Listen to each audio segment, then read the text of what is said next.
Assalamualaikum warahmatullahi wabarakatuh. Perkenalkan, nama saya Usman, Kepala Sekolah SDN Tanjung Sari. Kali ini, izinkan saya membagi praktik baik yang ada di SDN Tanjung Sari, yaitu Happy Saturday.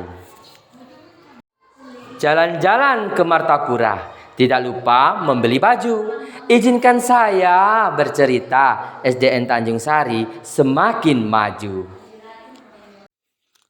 Sekolah Dasar Negeri Tanjung Sari merupakan salah satu sekolah dasar negeri yang berada di Kabupaten Ogan Komering Ulu Timur, Sumatera Selatan.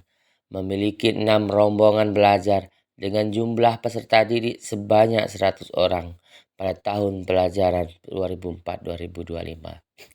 Sekolah Negeri Tanjung Sari telah mengimplementasikan kurikulum merdeka yang telah memberikan keleluasan kepada guru untuk dapat menciptakan pembelajaran yang berkualitas yang disesuaikan dengan lingkungan belajar dan kebutuhan peserta didik.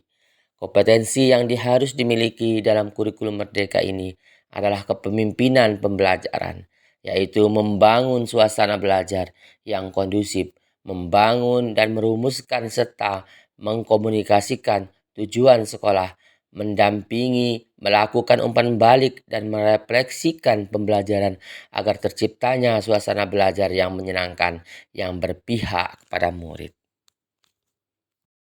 Prinsip pembelajaran kurikulum merdeka adalah pembelajaran memperhatikan perkembangan serta tingkat pencapaian peserta didik yang selalu mempertimbangkan kebutuhan belajar, karakteristik, serta keberagaman yang tujuannya untuk pembelajaran yang lebih bermakna dan menyenangkan yang berpihak kepada murid. Dengan memperhatikan prinsip pembelajaran tersebut, kondisi yang berbeda terjadi pada SD Negeri Tanjung Sari yang memiliki perbedaan dalam berbagai aspek di mana pembelajaran dan situasi lingkungan sekolah yang tidak sesuai dengan harapan, terutama turunnya hasil rapot pendidikan yang disebabkan kurangnya motivasi belajar peserta didik sehingga berdampak pada prestasi peserta didik yang rendah. Selain dari rapot pendidikan yang rendah dan motivasi belajar yang turun dan sarana prasarana sekolah juga masih dibilang sangat minim. Dan kepedulian masyarakat untuk mau terlibat dengan sekolah sangat kurang yang disebabkan oleh pasifnya pembelajaran yang terjadi di SD Negeri Tanjung Sari. Ada beberapa alasan mengapa praktik baik ini perlu diterapkan. Yang pertama, dapat memberikan solusi terhadap permasalahan terkait rapot pendidikan, minimnya sarana dan prasarana, serta kurangnya kepedulian masyarakat. Yang kedua, dapat memotivasi saya untuk melakukan perubahan terhadap sistem pembelajaran di sekolah. Saya tentunya yang lebih inovatif dan kreatif sehingga dapat berpengaruh pada rapot pendidikan dan motivasi belajar peserta didik. 3. Dapat menjadi referensi bagi sekolah lain dalam menerapkan pembelajaran yang berpihak kepada murid melalui bakat minat belajar peserta didik. Peran saya dalam praktik baik ini, saya sebagai kepala sekolah memiliki tanggung jawab untuk dapat meningkatkan mutu pendidikan.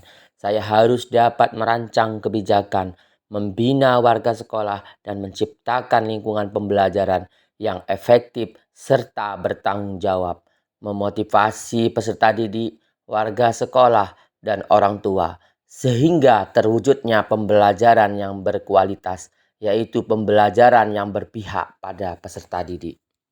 Setelah dilakukan identifikasi melalui refleksi diri, diskusi melalui rapat forum bersama komite pendidikan dan wali murid, maka ditemukan beberapa tantangan di antaranya. Yang pertama, kurangnya kepercayaan masyarakat. Yang kedua, motivasi belajar siswa yang masih kurang. Yang ketiga, kurangnya sarana prasarana terutama di bidang IT. Yang keempat, pembelajaran yang masih monoton yang berpusat pada pendidik. Yang kelima, tidak adanya kegiatan yang mendukung prestasi belajar peserta didik yang dapat meningkatkan karir peserta didik. Dari beberapa permasalahan yang sudah saya sebutkan, maka saya menyimpulkan bahwa tantangan yang dihadapi yaitu yang pertama, membuat satu program intrakurikuler yang disesuaikan dengan minat dan bakat siswa, seperti seni tari, pantomim, pembinaan persiapan untuk mengikuti berbagai perlombaan seperti OSN. Yang kedua, mengadakan kegiatan pembiasaan seperti sholat duha, sholat zuhur, baca tulis Al-Quran. Yang ketiga, memberikan contoh kepada pendidik agar dapat menciptakan pembelajaran yang menyenangkan dan bermakna sebagai pengganti IT yang masih dibilang sangat minim. Yang keempat, memanfaatkan kelompok belajar sekolah sebagai wadah untuk merefleksi program sekolah. Pihak-pihak yang terlibat dalam praktik baik ini adalah saya sebagai kepala sekolah, pendidik, dan tenaga pendidikan, peserta didik, wali murid, pengawas sekolah, kepala dinas pendidikan Kabupaten Oku Timur yang telah memberikan izin dalam melaksanakan praktik baik ini. Langkah-langkah yang saya lakukan untuk menghadapi tantangan yang pertama, merancang pembelajaran yang kreatif, inovatif, bermakna, dan menyenangkan yang sesuai dengan kebutuhan peserta didik. Yang kedua, menginstruksikan kepada pendidik untuk melakukan kajian literatur, mencari sumber inspirasi yang memanfaatkan plafon Merdeka Mengajar. Yang ketiga, konsisten melaksanakan program sekolah yang sudah disepakati bersama. Stand up komedi jenjang SD dimenangkan oleh Abrisam Regio dari SD Negeri Tanjung Sari, Buaya Madang Timur.